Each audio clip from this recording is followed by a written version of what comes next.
Hello বন্ধুরা, দেশ পরিচিতি চ্যানেলে আপনাদের স্বাগতম। আমাদের এই বিশাল পৃথিবীতে ছোট বড় অসংখ্য দ্বীপ এবং দ্বীপরাষ্ট্র রয়েছে। এর মধ্যে গ্রিনল্যান্ড পৃথিবীর সর্ববৃহৎ দ্বীপরাষ্ট্র। কিন্তু আপনি জানেন কি, রাজনৈতিকভাবে এই দ্বীপটি ডেনমার্কের অন্তর্ভুক্ত হলেও ভৌগোলিকভাবে গ্রিনল্যান্ড উত্তর আমেরিকা মহাদেশের অংশ। আটলান্টিক মহাসাগরে অবস্থিত এই দ্বীপটি নিয়ে আমেরিকা এবং ডেনমার্কের চরম উত্তেজনাপূর্ণ বাক্য বিনিময় হয়ে থাকে। গ্রিনল্যান্ডের সিংহভাগ অঞ্চল বরফে ঢাকা থাকে এবং কোনো কোনো জায়গায় এই বরফের পুরুত্ব 3 কিলোমিটারেরও বেশি। মেরু অঞ্চলে অবস্থিত হওয়ার কারণে এখানকার দিনের দৈর্ঘ্য মাত্র 3 ঘন্টা। বরফে জমে থাকা অন্ধকারাচ্ছন্ন এই দ্বীপটিতে লুকিয়ে রয়েছে বিচিত্র সব সৌন্দর্য। এখানকার ৮০ ভাগ অঞ্চল বরফ এবং হিমবাহ দ্বারা আবৃত। তারপরও দেশটির নামের মর্যাদা রাখার জন্যই হয়তোবা কিছু কিছু অঞ্চলে সবুজের দেখা মেলে। এই দেশটির কিছু নিজস্ব স্বতন্ত্র সংস্কৃতি রয়েছে, যা হাজার হাজার বছর ধরে গড়ে উঠেছে।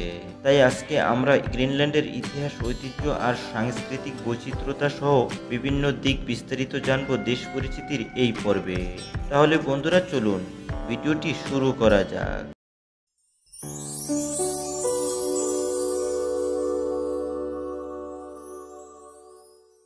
বিশ্ব মানচিত্রে কানাডার উত্তর পূর্বে আটলান্টিক মহাসাগর ও উত্তর মহাসাগরের মাঝে অবস্থিত গ্রিনল্যান্ড একটি দ্বীপরাষ্ট্র, যা ডেনমার্কের একটি স্বায়ত্তশাসিত অঞ্চল হিসেবে পরিচিত। এই দ্বীপটির অধিকাংশই সুমেরীয় বৃত্তের উত্তর অংশে অবস্থিত। এটি পশ্চিম দিকে ডেভিস প্রণালী ও ব্যাফিন উপসাগর দ্বারা প্রাথমিকভাবে কানাডীয় সুমেরীয় দ্বীপপুঞ্জ থেকে বিচ্ছিন্ন এবং পূর্ব দিকে ডেনমার্ক প্রণালী দ্বারা আইসল্যান্ড থেকে পৃথক হয়েছে। দেশটি আয়তনের দিক থেকে বিশ্বের বৃহত্তম দ্বীপ, যা প্রায় 21,66,086 বর্গ কিলোমিটার অঞ্চল জুড়ে বিস্তৃত। তবে গ্রিনল্যান্ডের ভূখণ্ডের বেশিরভাগ অংশ গ্রিনল্যান্ড আইস শিট দ্বারা আচ্ছাদিত। এখানে আন্টার্কটিকার পরে বিশ্বের দ্বিতীয় বৃহত্তম বরফের স্তর রয়েছে। এই বরফের স্তরটি গ্রিনল্যান্ডের প্রায় ৮০ ভাগ এলাকা জুড়ে রয়েছে। বিশ্বের সবচেয়ে উত্তরের রাজধানী শহর হল নুক, যা গ্রিনল্যান্ডের রাজধানী হিসেবে নুক দ্বীপের দক্ষিণ পশ্চিম উপকূলে অবস্থিত। নুক গ্রিনল্যান্ডের রাজনৈতিক, সাংস্কৃতিক এবং অর্থনৈতিক কেন্দ্র হিসাবে কাজ করে। সাম্প্রতিক অনুমান অনুযায়ী যার জনসংখ্যা 18,000 জনেরও বেশি। ইতিহাসবিদরা অনেকেই মনে করেন পূর্বে দ্বীপটির নাম ছিল ভাইকিং বা জলদস্যুর ভূমি। তাদের মতে আইসল্যান্ডের ভাইকিং এরিক দ্য রেড গ্রিনল্যান্ডের আবিষ্কারক। কথিত আছে যে হত্যার অপরাধে এরিক আইসল্যান্ড থেকে নির্বাসিত হন। এরপর তিনি গ্রিনল্যান্ডে আসেন। তখন ছিল গ্রীষ্মকাল। এরিক নেমেছিলেন দ্বীপটির দক্ষিণ পশ্চিম অংশে, যে স্থানটি উষ্ণ তাপমাত্রা, ফসল ও সবুজ প্রকৃতির জন্য সহায়ক ছিল। বিশেষজ্ঞদের ধারণা এরিক সম্ভবত বসতি স্থাপন ও অন্যান্যদের আকৃষ্ট করার জন্য দ্বীপটির নাম দেন গ্রিনল্যান্ড।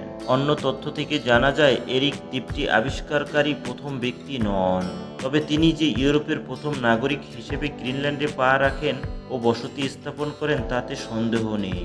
আরেক তথ্য মতে দ্বীপটিতে 4 থেকে 5,000 বছর আগে মানুষ এসেছিল প্রথম কানাডা থেকে। গ্রিনল্যান্ডকে গ্রিন বলা সম্পূর্ণ ভুল, কেননা এখানে সারা বছর বরফে ঢাকা থাকে। কেউ কেউ মনে করেন দ্বীপটি প্রকৃতপক্ষে গ্রিনল্যান্ড নামে পরিচিত ছিল। গ্রিনল্যান্ডের ইতিহাস হলো চরম আর্কটিক পরিস্থিতিতে জীবনযাপনের ইতিহাস, কেননা দ্বিতীয় বিশ্বযুদ্ধের সময় তৎকালীন নাৎসি জার্মানি ডেনমার্ক আক্রমণ করে। তখন গ্রিনল্যান্ডিকরা সামাজিক ও অর্থনৈতিকভাবে ডেনমার্কের সাথে কম যুক্ত ছিল এবং মার্কিন যুক্তরাষ্ট্রের সাথে আরও সংযুক্ত ছিল।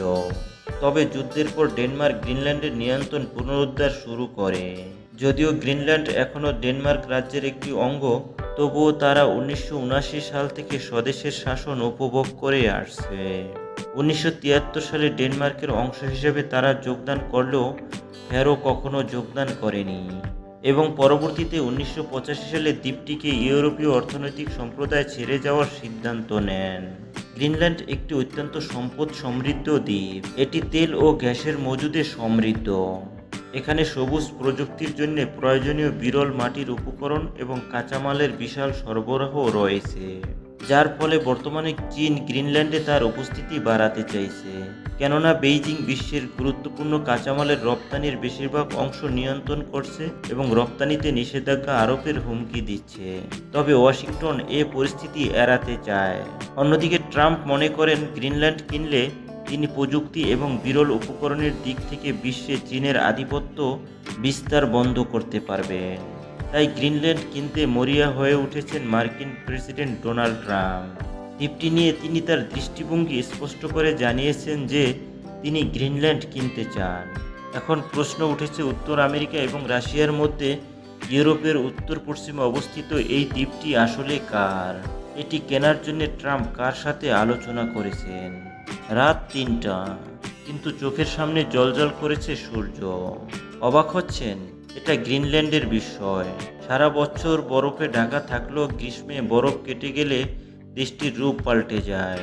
এমন ঘটনা যে কেবল উত্তর মেরু অঞ্চলেই ঘটে তা নয়, দক্ষিণ মেরু অঞ্চলের অনেকটা অংশ জুড়ে গ্রীষ্মে একটা নির্দিষ্ট সময় আক্ষরিক অর্থে সূর্য ডুবতে দেখা যায় না। অবত হলেও সত্য যে তখন ২৪ ঘন্টা সূর্য আলোড়িত হয়, দিন রাত তখন সমান থাকে। গ্রিনল্যান্ডবাসীও সময়টাকে বেশ উপভোগ করে। তারা তখন নৌকা ভ্রমণ, মাছ শিকার, বারবিকিউ পার্টি এবং নানা খেলায় মেতে থাকে। প্রতি বছর গ্রীষ্মে অন্তত আধা ঘন্টা এমন দৃশ্যের দেখা মেলে আর্কটিক উপকূলে।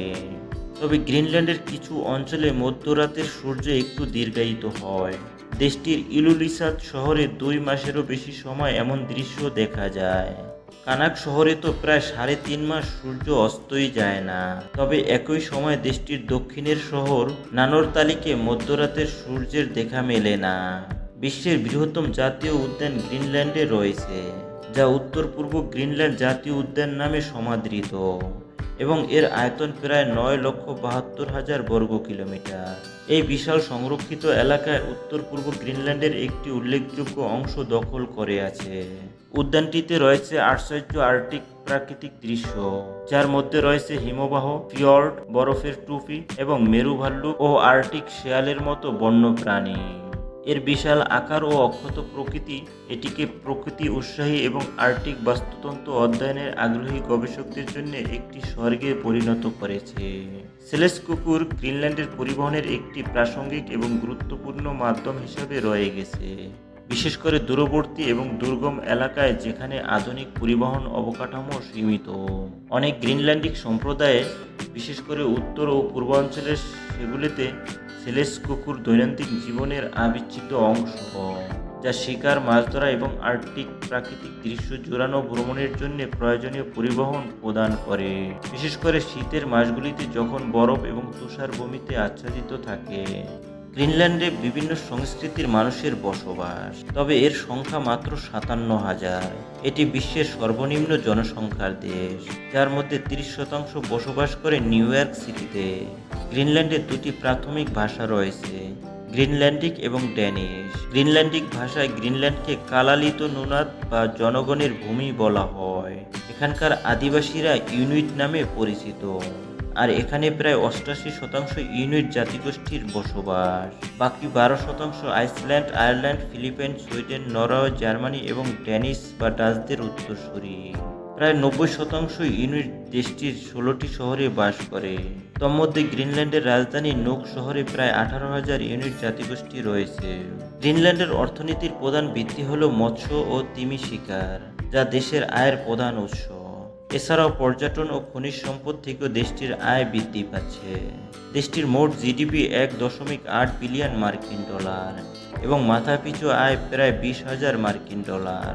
এই দেশটির ডায়ালিং কোড +299 এবং দেশটিতে গাড়ি বাম দিকে চলে। তাহলে বন্ধুরা, গ্রিনল্যান্ড সম্পর্কে আজকের ভিডিওটি ভালো লাগলে লাইক, কমেন্ট এবং বন্ধুদের মাঝে শেয়ার করে দিন। এরকম আরও ভিডিও পেতে চ্যানেলটি সাবস্ক্রাইব করুন, আর যদি করে থাকেন তবে আপনাকে ধন্যবাদ।